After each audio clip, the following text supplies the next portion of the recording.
as a financial advisor, it was Jen Santa Maria who presented this to us during ACE yata yun. And it's very simple lang. It has a script then. It goes with the script. So inaral ko siya pero hindi ko siya agad in-apply.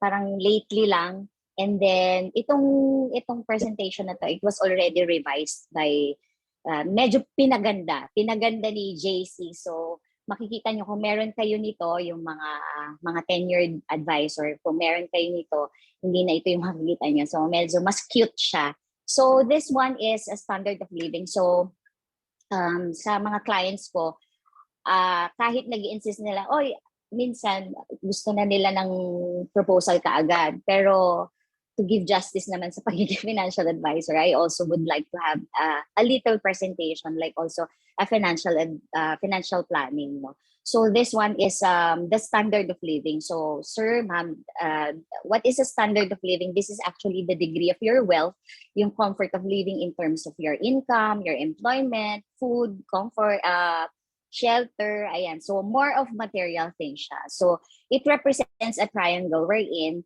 dito po sa pinakamababa, it represents the poverty. We know, sir, yung mga ganyan. So we know big portion of our population is here in this level. So dito sa poverty, especially during pandemic, yung ganyan. So discuss mo na siya. During pandemic, medyo maraming nawalan ng trabaho, naghihikaho. So given na po yan na talagang, you could also refer dito sa kung more of ano ba to, yung statistics ka. So you could mention also yung population natin na nandito sa level na ito. So yun. And then next level is the necessity. Ito naman po, sir or ma'am, ito naman po yung basic needs. Nakakakain tayo 3 beses sa isang araw, nakakapagbayad tayo ng bills natin, yung mga ganyan. So yung income natin is sapat lang para maitawid yung ating pangangailangan. So most likely wala pang masyadong wants dito sa level na ito. And then the next level is the comfort, wherein eto na po siguro yung meron na tayong sariling bahay, sariling sasakyan, mas mataas na income, nakakapag-aral ang ating mga anak sa mas exclusive school, yung mga ganyan po. So more of comfort na siya.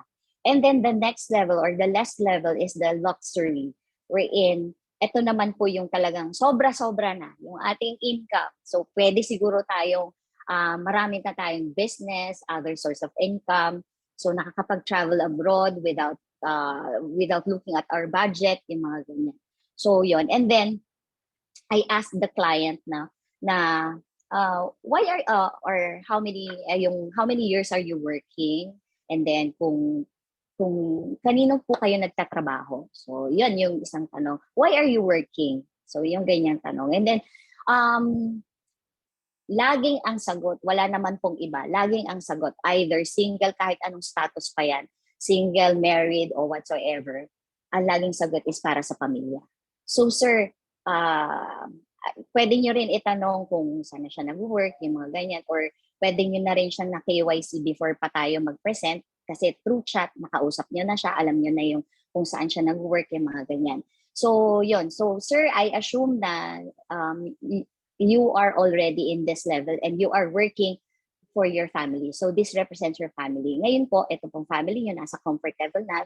You are working for your family and you wanted them to experience a comfortable lifestyle. Tama po ba? So, yung mga ganon. And then, kayo naman po ito, sir. You are the man at work. You are the provider, yung ganyan. So, pwede nyo nang itanong kung you are the main source of income for the family, yung breadwinner, yung mga ganyan. So, you are the man at work. So, hinihila nyo po pataas ang family ninyo to give this comfort, the lifestyle, mas magandang buhay para sa kanila. Sino naman po ba talaga ang taong magtatrabaho para sa sarili lang, di ba?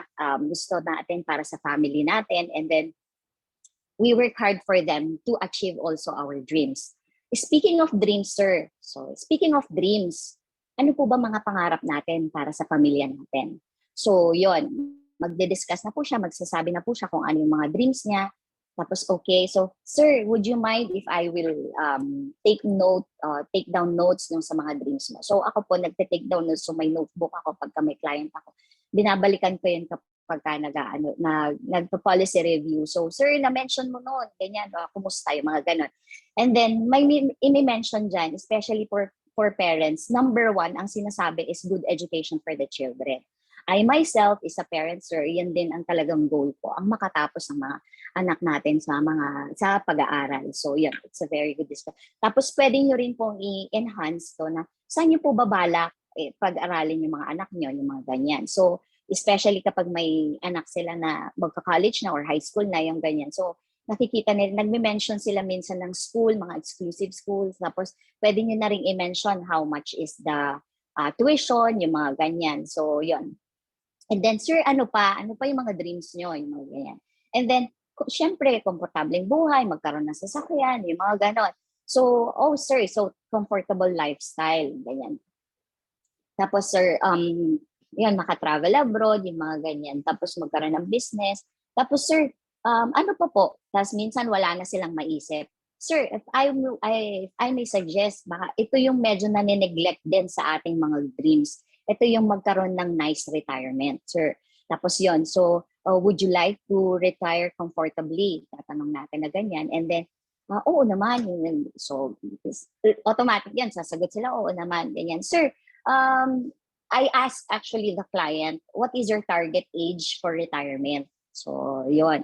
Tapos, magko-compute na kami. Kunwari, pag sinabi niya, at the age of 50, dapat retire na. So, pwede rin kayong mag-compute, i-inject nyo na to. Sir, alam niyo ba, pagka nag-retire ka at the age of 50, tas what if mabuhay ka until 80? So, pumapasok na yung concept ng isang presentation ni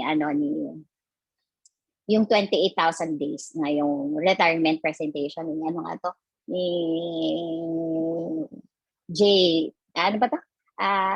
Help me. yung isang speaker. Jay Tolani. Sanjay, yeah. Sanjay Tolani. Ayun. So, yun. Ini-inject ko siya. Pero hindi ko na pine-present. Parang yung concept lang. And then, after, oo nga, no? So, ayun. So, alam nyo ba, sir, behind those dreams, we have dream distractions. Tapos, ito po yung mga what if natin sa buhay. What if, sir, nagkasakit kayo? So, yun. Ano, sir, sa tingin nyo ang mangyayari sa family niyo? So, yung question na yun is hindi lang yes or no. Mas maganda yung manggagaling sa kanila. Manggagaling sa kanila yung answer na talaga, pwedeng, kawawa naman pamilya ko kasi kukunti lang savings ko, yung mga ganyan. Mas magandang mamatay na lang ako kaagad, huwag na ako alagaan. Mga ganong mga scenario. So, ako, sinishare ko naman yung sa parents ko. Tapos, sinasabi ko na, di ba, ayaw naman natin na mag-struggle din yung maging burden tayo sa ating mga anak kapag tayo ay nagkasakit during our senior years, yung mga ganyan. So, mag-a-agree na ganyan. And then, sir, what if na-aksidente tayo, yung mga ganyan. So, ganun ulit. Ano sa tingin nyo ang mangyayari? So, yun, sasabihin ulit na pwedeng maghirap yung family, wala akong may iwan sa kanila. So, yun. And then, sir, what if worst comes to worst? We're taken out of the picture, kuhanin tayo ni Lord. Sabi ko, gano'n.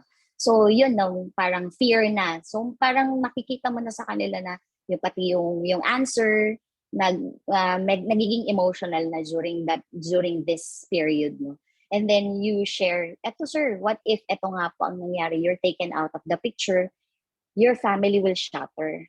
So they could go down to poverty. Pwede tayong maghirap if hindi natin napaghandaan ito.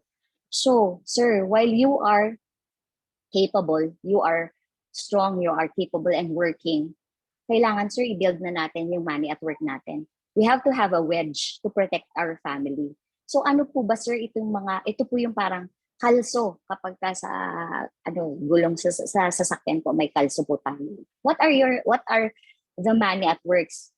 Sir, isingit ko na po yung life insurance. This is just a number one money at work you could have. Wherein whatever happens, sir, meron ka pong life insurance. Meron din tayong plan which has a health plan wherein you are also protected in case you were diagnosed for a critical illness, so covered po tayo dyan. And then aside from that, we will expound that later, sir. And then after that, you also have your investment. So you have to consider also investing from other investment vehicles, sir, habang strong and able po tayo. Meron tayong funds for investment. And of course, the SSS. And pagka yung sa mga OFW also, I share this SSS na dapat pag mga seaman po, pag nandito po sa lupa, I reiterate na dapat pag nandito sa lupa, tuloy pa rin yung voluntary contribution nila for SSS para walang gap, mas malaki yung pension nila pagka nag-retire sila. And then I also encourage them to learn about the MP2 or the Pag-ibig MP2. It's also another investment vehicle na may mga natutulog silang pera sa savings account. Mas malaki po kasi yung kikitain na especially kapag ang savings account na nasa bangko is for long-term purposes. Matagal pa nilang gagamitin. Actually, may mga clients na talagang pinag-o-open nila ng account ang mga anak. Ang sarap kasi tignan din may bank account yung mga anak natin. Pero the purpose of saving in that account is for the education for the children na parang sobrang tagal pa. So might as well ini-introduce yung educational plan, tapos yung MP2 after 5 years makukuha na. So mas malaki yung interest rate nun. So naglalaro siya sa 7%. Nag-8% pa siya actually noong 2019, yung ganyan. So sinesegue lang ng konti pero hindi masyadong focus. So pinapadalhan ko na lang yung clients ko after our talk, after our meeting, pinapadalhan ko sila ng brochure ng MP2. Tapos meron doon yung mga Q&A ng mga MP2. So yun, pwede na lang pag-aralan kasi they could just open it online. And then, so yung other assets nyo. So because of this, you already built your money at work, sir. So whatever happens to you, you know that your family are already secured and protected. So pati yung dreams ninyo sa kanila, tuloy ang buhay, tuloy ang pangarap para sa pamilya nyo. Pero sir, what if naman, ganito lang sir kakonte, yung money at work natin. Makikita nyo, sir, magsha-shatter at magsha-shatter pa rin yung buhay ng ating family. Madali po yan maubos pag nawala po kayo kung ganyan lang po kakonti ang money at work natin. So what will happen, they will suffer and then yung comfort lifestyle na gusto niyo sa kanila, hindi na natin na meet. So while you are strong and able, let's start building your wedge and protect our dreams and family. So ito yung presentation ko. And then dinagdag lang ni JC dito is yung reaching my financial goals. So ito po yung ladder of success nyo. These are your financial goals. Travel abroad, nice retirement, education for your children, most probably bigger house or other real estate property, yung mga ganyan. And then this is you now while reaching your dreams or there might be a gap. There might be a gap while reaching our dreams. So, ayan po, pwedeng may mangyari sa atin, disability, illness, or death. So, let's bridge those gaps through protection by life accident insurance and health plan so that you will reach your financial goals. So, that ends my presentation. So, ganun lang po. Ayan, so palakpakan naman natin si Beshi Carol. Tapos ayun, so tapos after nitong presentation, pag may mga question, ganyan, yun, ano na kami, I-post na kami, tapos tanong na yung mga KYC na yung sa risk profile na, yung mga ganyan. So yun. Ayan, so thank you so much. Beshi Carol, yung nagtanong si Don Ramon dito, may version ba na presentation na babae yung humihila sa pamilya? Present ko sa asawa. Dinodrawingan ko na lang ng buhok. Yan, so gagawa daw si JC, yan, as requested kasi daw may mga time yung babae daw nagwo-work. So nagustuhan ko sa sharing ni Beshi Carol 3 things. So first, she's using kung ano man yung materials that we have in Starbrights. So lahat naman tayo dito yan. Si JC, yan yung gantong material, inedit niya. Tapos yung iba, di ba, sinishare din sa bawat isa. So hindi na siya nagre-reinvent the wheel. Ginagamit na lang kung ano yung meron at sinishare sa ibang tao. So maganda rin sa sharing ni Beshi Carol ay yung storytelling because facts tell, stories sell. So parang mas nabivisualize lalo ng clients yung kanyang mga pangarap, yung kanyang sarili kasi mas more on personal story talaga. Hindi siya about using the words kung client, kundi ikaw, yung first person, first degree, yung pag-share. Yan, so, yan, sabi nga dito, maraming mga nagte-thank you at ayan na, sabi nga ni Sir Rohel, yung wife na 18 hours kung mag-work. Oo, meron ba tayong available na presentation na pwede gamitin? So, meron tayo sa Starbright. So, if Carol will share or si JC siguro ang nag-edit kasi you can place na lang yung email addresses nyo para ma-forward nila yung presentation na to. So gusto nyo bang makita in action kung paano gamitin talaga sa totoong client tong presentation ni Carol? Kindly type exclamation point sa chat box. Yan. So kasi may role play tayo na magaganap. Ito yung script na pinadala. So medyo very short lang siya. So depende na lang sa kung saan natin gagamitin. So ito yung dating presentation nun. Ayan, so family, tapos parang iniba ni JC kasi kung makikita niyo yung picture dito sa yung 6, nandun yung so dapat nandun siya sa man at work. Parang gano'n. So ayan. Si JC pala ang punot dulo ng lahat dito eh. Iniba po niya. Para mas cute. Naka-cartoon siya. Yan, si JC ang edit. So thank you, Jessie. Thank you, Carol. Galing yan kay Tito Boy Flores ng Cash 101. So nilagay lang siya sa ating presentation. Yan, so marami na mga nag-exclamation point and this time, makikita naman natin si Carol in action. So paano niya naman ginagamit yung kanyang presentation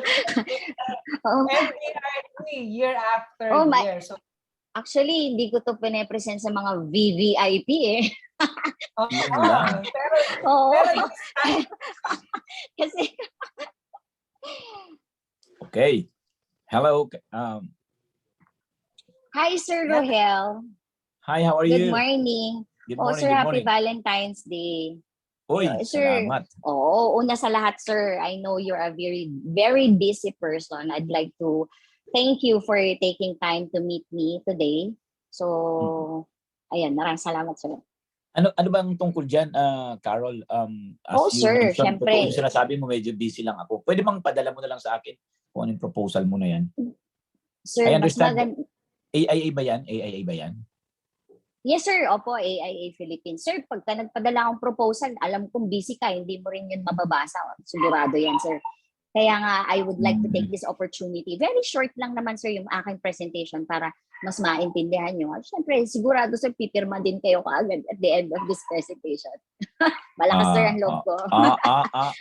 Teka lang, tingnan natin. Sige na nga, sige, mag-present ka. Sir.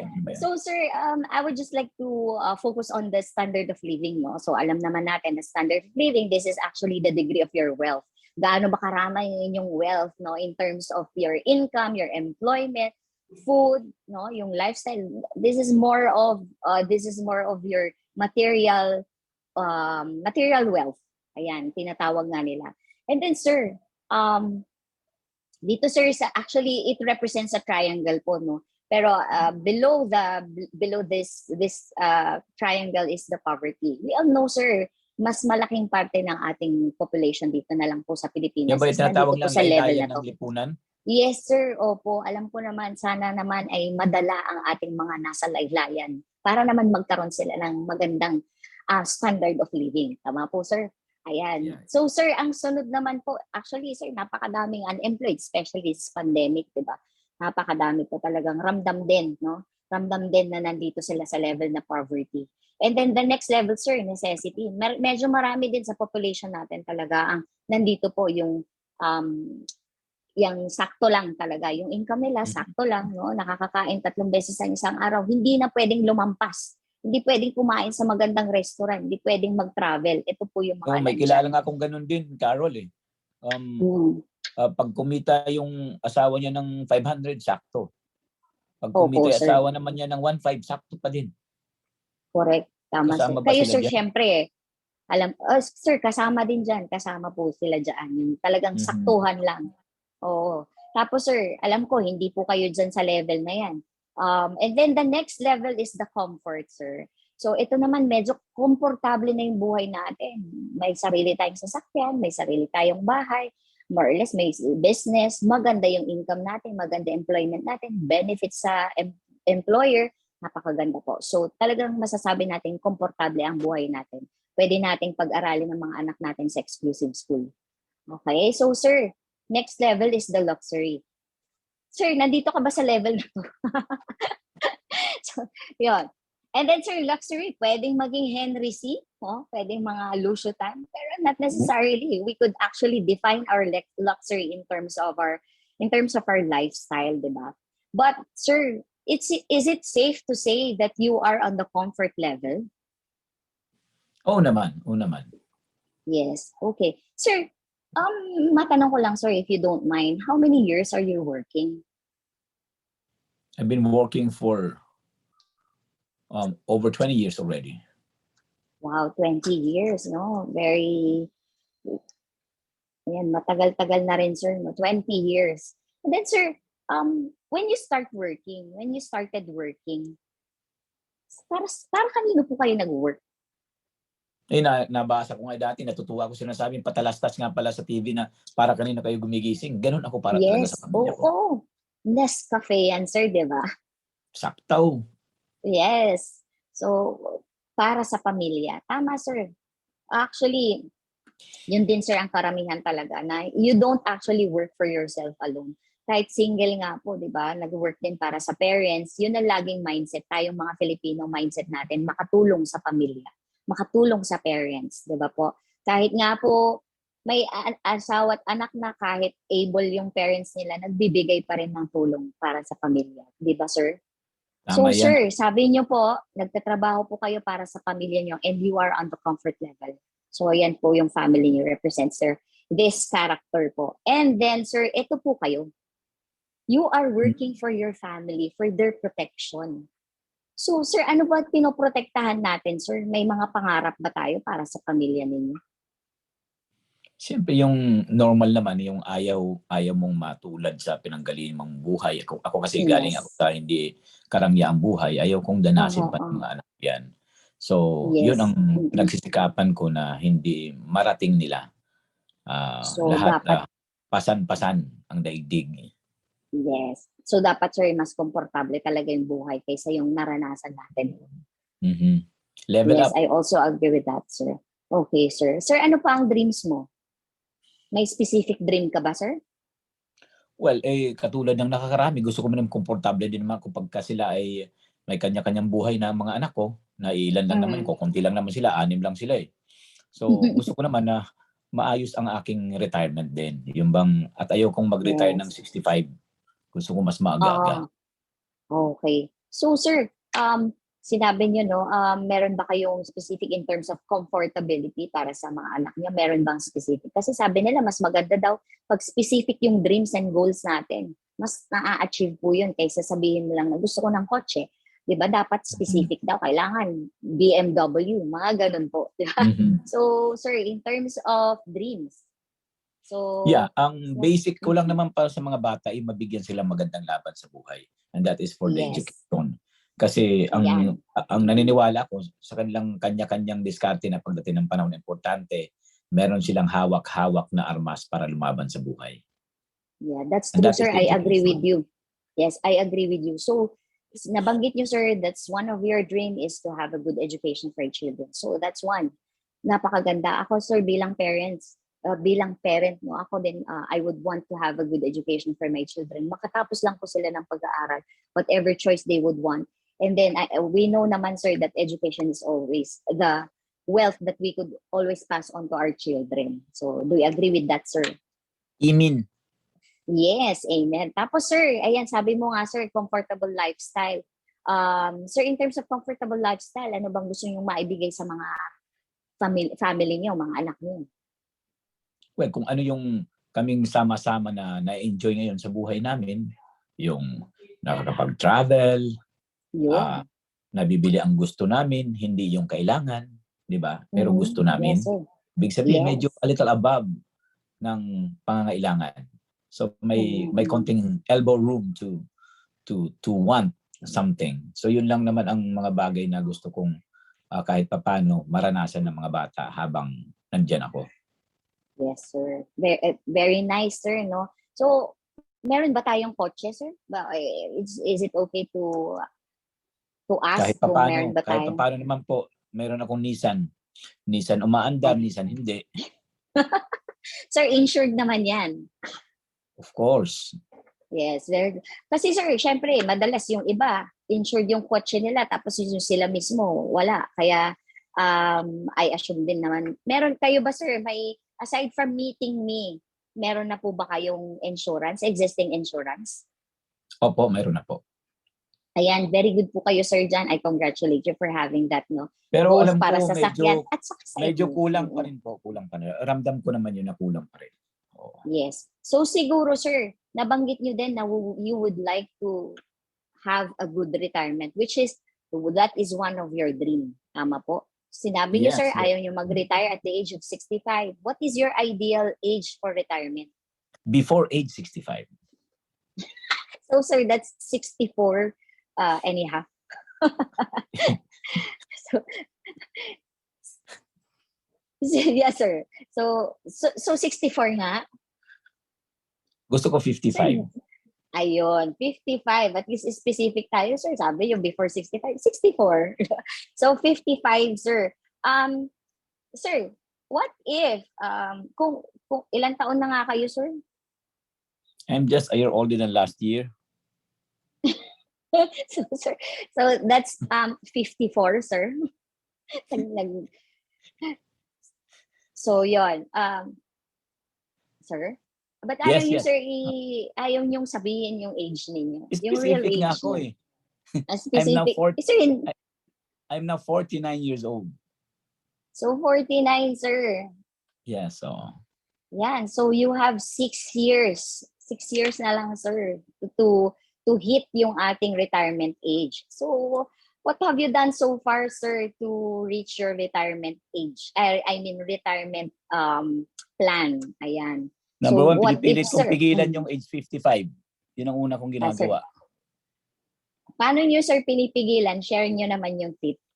Nag-exercise ako para Yes. ang asta ko ay ang kilos ko hindi pa 55. Kidding Yes. aside, Carol, natutuwa ako sa conversation natin. Gusto kong patuloy akong makapag-invest para mapuno ko yung target ko for my age 55. Not that I'm not going to work anymore at age 55, pero gusto ko in place na yung aking pang-retirement. Wow, that's very nice, sir. Very, very nice plan, no? Very nice goals. So, sir, and I very good kayo dyan, sir, kasi you manage to have a healthy lifestyle para mas malampasan yung age 55 and you enjoy your life, your retirement age, di ba? What if nga kasi, sir, mabuhay tayo until 80, di ba? At the age of 80 or 85, more than that, di ba? In God's willing, baka mas mahaba pa ang panahon. But of course, during that age, you are no longer working, diba? So you only have 6 years to work on your retirement fund kasi mabubuhay po tayo hanggang 25 years. So during that 25 years, gusto mo ba, sir, magandang retirement or nightmare na retirement? Nice retirement or Ayoko nung do you retirement want na to parang have that pandemic, dream retirement? Carol. Yes. Yun lang sa akin. Ayoko yung retirement na parang pandemic na makakain lang at di ka makalabas kasi wala kang pambayad. Yes. Gusto ko, magawa ko ang lahat ng gusto ko, nakakapag-travel ako. That's the reason why I really have to double up on all the things that I'm doing para mapuno ko yung aking target. Well, I agree with you, sir. So, sir, mayroon na ba tayong naumpisahan mga investments? Meron naman. So, ayun. So, sir, behind those dreams, no, meron tayong mga dream distractions. So, sir, what if? Ito po yung mga what if natin. So, what if magkasakit tayo? Ano, sir, sa tingin nyo mangyayari sa pamilya nyo? That definitely is going to be a big blow pagkaganyan kasi ako lang inaasahan ng pamilya ko para itaguyod. So, kumbaga pasan ko ang daigdig, ika nga as I mentioned kanina. So, that is going to be very challenging. So, kayo po, sir, yung breadwinner. Wala pong work si Hindi lang bread, pati Mrs. ulam, sinasabay ko na rin dyan sa ginagawa ko. Ayan, sir. Sir, eto po, what if ma-aksidente naman tayo? Ano sa tingin nyo yung pwedeng mangyari? Same thing. It's going to be really very challenging for the family pag ganyan. Madideplete ang aking Yes. Correct. Tapos sir, alagain pa tayo kasi usually pag na-disable, di ba, pwedeng maging alagain tayo, no? Maging burden tayo sa family natin. And then sir, what if we are taken out of the picture? Would you think na ma-reach mo pa rin yung mga dreams mo for your family? Obvious naman yun, Carol. How can you do that kung wala ka na, di ba? So, Yes. wala akong Ayan. So yun nga sabi mo sir, talagang magsa-struggle yung family niyo. Once you are taken out of the picture and then magsasuffer ang family, they would go down. Pwedeng how many years lang yung naiwan mo para sa kanila. Ang cute ng Pwedeng mas presentation mo, konti. talagang gugulong ang pamilya ko pag nangyari yun. Yes. Yes, sir. So sir, para hindi sila gumulong, dapat habang you are strong and able, pinapalakas niyo yung investments ninyo with para sa retirement ninyo, para sa family ninyo. You have to build your money at work. Yun nga, I honor you for starting na, sir. No? Sabi niyo nga, meron na kayong mga investments and you already have your insurance. Most probably, we could just add another, add more of your coverage para ma-reach nyo itong dreams natin. So what are your money at work? This is your life insurance. Ito nga po yung meron na kayo. You have your existing life insurance. And then we will just boost siguro in terms of coverage or your plan to have a nice retirement. We will see on that, sir. And then your investments, that's great. You already have that. And then, sir, do you continuously pay your SSS? Yes. Yes, that's good. That's very good, sir. Yes, of course, maliit man, di ba, sir? Makakatulong pa rin naman kahit papano. Yung iba, yun na lang ang inaasahan pero hindi po talaga sapat kapag nag-retire tayo. Kasi sa work namin kasi kailangan ko maglagay doon sa SSS. Yes, sir. Okay. So, kasi sir, syempre, makakatulong din dyan kahit papano. Pero mas maganda pag meron pa tayong mga investments and other assets. Para in case something happened to you, sir, whatever happens, you know that your dreams are protected through your money at work. Kaya dapat while you are working, you have to work on your money at work. So if in case you are taken out of the picture, your family are protected, the future is secured. Sabi nga #tuloy ang buhay. Diba, sir? Ayan. Pero sir, kung ganyan, sabi mo nga, sir, di ba, pwedeng madaling ma-deplete kapag kakaunti ang ating na-save. So, magsha-shatter ang family. Hindi talaga nila ma-reach yung goals nila.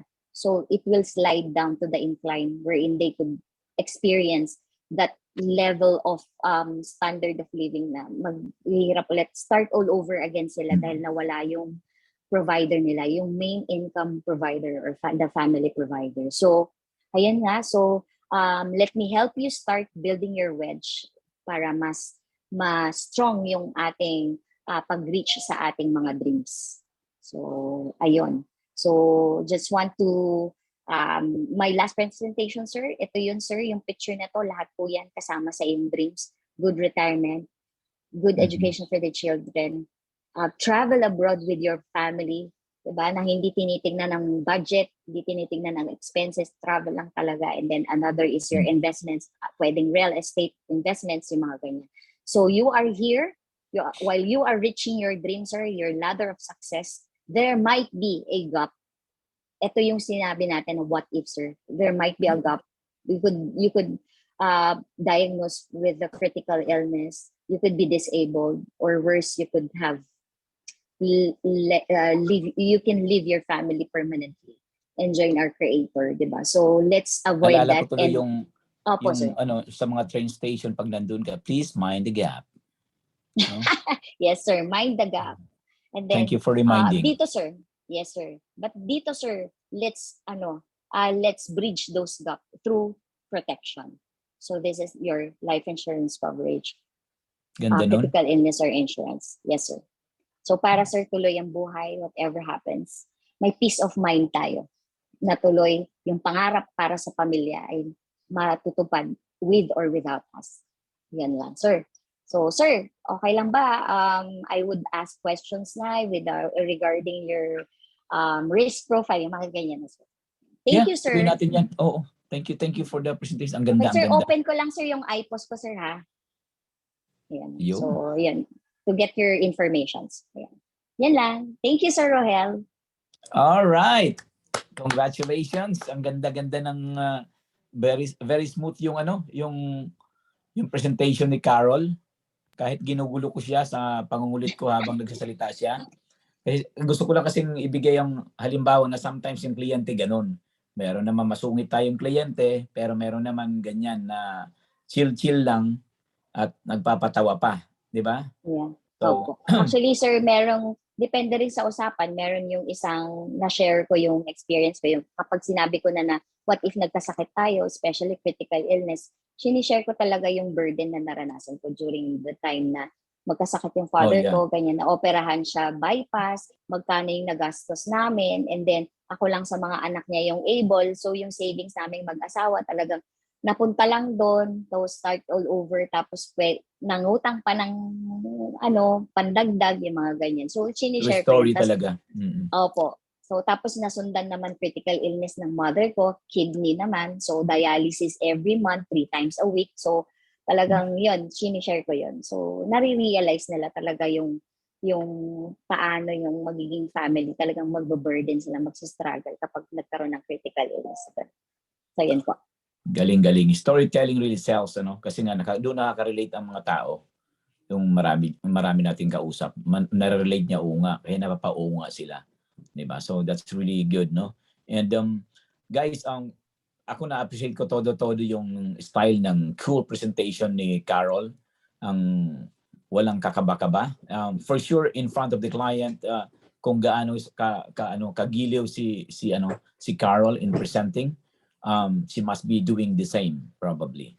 Kung paano natin nakita ngayon, baka better pa pagsarap ng kliyente. So, inaanyayahan ko yung lahat, ang lalim ng Tagalog ko, na bigyan natin, pusuan natin si Carol muli bilang pasasalamat sa kanyang magandang presentation. And of course, if there are other questions that you wanna ask, open po tayo, lalo na si Carol to enlighten us more. Para lang tayo nasa AM program. Magtanong ng hindi makulong. Yeah. So alam niyo na that I'm just a year older than last year, ha? Yes. Sobrang bata, sir. Ayun. So, partner team, you have some questions, and malapit na tayo kasi magtawagan. Kasi with all these learnings that we had na napakaswerte natin, the best way to honor our guest, si Carol, is really to apply it right away. So yung mga links para po makuha natin yung presentation, naigawa na naman natin.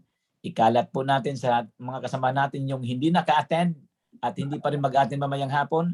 Send na natin sila ng ganung presentation, di ba? Para magamit din nila. And hopefully, we can be like Carol.